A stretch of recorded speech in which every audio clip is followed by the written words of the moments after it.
Hi hello నమస్తే welcome to Netidhatri. నేను మీ శివ సుబ్రహ్మణ్యం.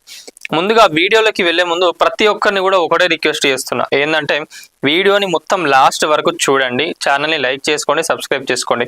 ఈ వీడియో ప్రతి ఒక్కరికి కూడా చాలా ఇంపార్టెంట్. ఎందుకంటే ఈ గుట్కాలకు సంబంధించి చాలా మంది కూడా క్యాన్సర్లు వచ్చి చనిపోతా ఉన్నా కూడా గుట్కా దందా ఈరోజు తెలంగాణ రాష్ట్రం అనే కాదు, భారతదేశంలో కూడా మొత్తం ఒక రోజుకి కొన్ని వందల కోట్ల దందాని ఇల్లు నడిపిస్తున్నారు. దానికి సంబంధించి నేటిదాత్రిలో ఎక్స్క్లూజివ్ వార్త వచ్చింది. గుట్కాని బ్యాన్ చేసినా కూడా ఎంత దర్జాగా వీళ్ళు అమ్మేస్తున్నారు. మరి అధికారులు ఏడవేండ్రు, నడిపేటోళ్ళకి ఇంత ధైర్యం ఎట్లొస్తున్నది?